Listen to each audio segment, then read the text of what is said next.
Well, for more analysis, let's bring in Frank Ledwidge, Senior Lecturer in Strategy, joining us from the University of Portsmouth. Frank, as always, a pleasure to have you with us here in France 24.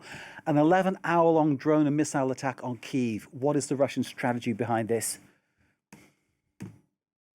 Well, good evening, Mark. As with all recent attacks, the main purpose here is to overwhelm, initially, of course, to overwhelm Ukrainian defenses and then undermine the Ukrainian will and capability to fight, which is the purpose behind most strategic air campaigns like this one. And this particular attack last night, which is one of the largest, if not the largest, was directed, of course, at industrial and military targets, but of course, in doing so, struck civilian targets, killing and terrorizing, of course, the population of Kiev and other places. The problem the Ukrainians have is that the density of the attack, which is the rapidity by which the missiles came in, there were 80 missiles or so, just over that. They shot down about 25. Pretty low strike rate. It may well be that the Ukrainians are running out, as usually they are, of interceptors, Patriots, as President Zelensky said there. They'll be needing more of those, but also the Russians are able now to deploy more advanced drones that soak up those interceptor missiles, leaving other missiles to get through. As you're speaking to us, Frank, we're showing the images of Volodymyr Zelensky earlier in Kyiv at the scene, talking about in English, and obviously he's doing that in order to reach a target well out of Ukraine, of course, trying to get through to Donald Trump, perhaps trying to get through to the EU leaders, saying Ukraine needs more in order to stop what is coming and hitting them. And clearly what has happened from Russia is a response to those recent successes of Ukraine, striking targets deep inside Russia.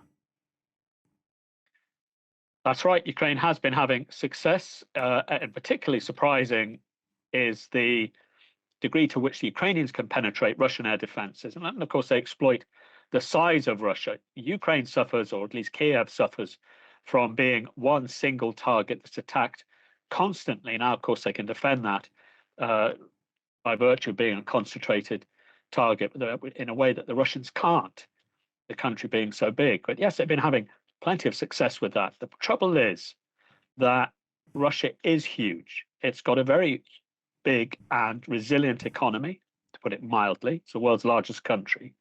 And Ukraine won't be able to collapse this economy with the kind of forces they have available. Just to give you some context, it's worth remembering that NATO, including France, took part in 30,000 strikes on Kosovo and Serbia without collapsing Serbia's economy.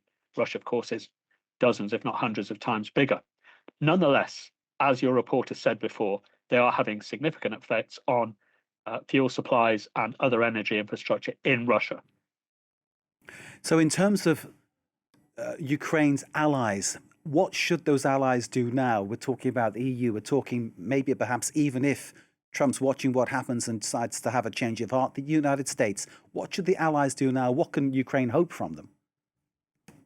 I think in fairness to Ukraine's allies, they are doing, including the Americans, I think as much as they realistically can, all suffer from the same problem here. And that is and I've said this word 3 times now, the density, the frequency, and the numbers involved in Russian attacks. And the West simply doesn't possess enough interceptors at the moment to deal with those. They're very short of Patriot interceptors. Some of the other European interceptors, the Iris-T, for example, made in Germany, or the French and British interceptors, are also in short supply. And I think in fairness to the countries concerned, they're doing their best. Of course, they need to preserve some for themselves in the event of trouble with Russia in the future.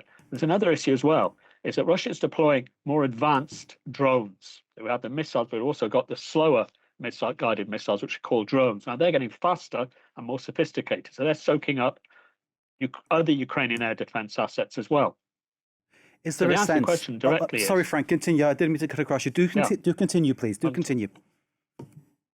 Yeah, the answer to your question directly is there's not too much more that Europe can do that in terms of supplies and interceptors.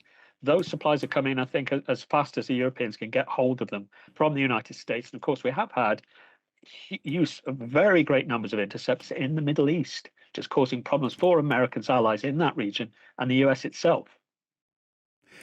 There have been reports, intelligence, that things aren't going so well inside Russia.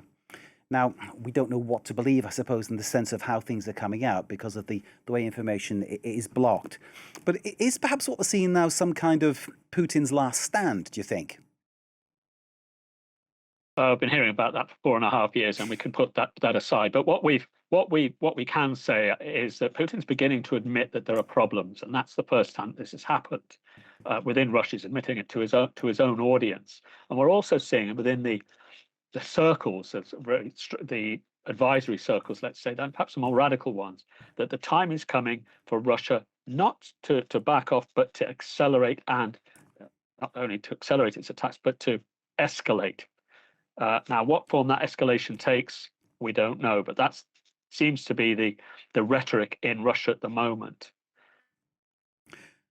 What was significant, Mark, is, as you hint, Putin admitting problems. That is relatively new. In terms of what happens next, I mean, clearly, Zelensky says they need more supplies, and that's been a constant message from Zelensky since day one. Simple as that. From when he said, "Don't give me a lift out of here, give me some weapons."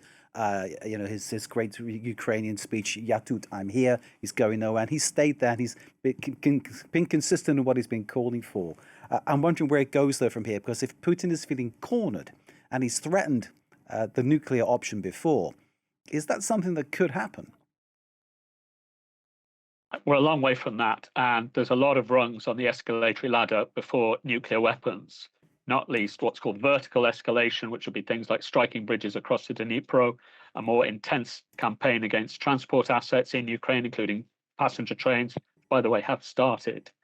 And then, of course, there's horizontal escalation, which would be moving the war perhaps into NATO territory in some form, whether in what we call hybrid form or, in fact, direct kinetic attack, which I think right at this stage is unlikely. But the Russians have that escalatory dominance, as it's called. We shouldn't worry yet about nuclear weapons. What we should worry about are conventional weapons and hybrid or terrorist attacks on Western infrastructure. Frank Ledwidge, thank you as always. Frank Ledwidge is Senior Lecturer in Strategy at Portsmouth University. As always, sir, enlightening talking to you. Thanks for joining us here in France 24. We really appreciate your time, sir. Thank you.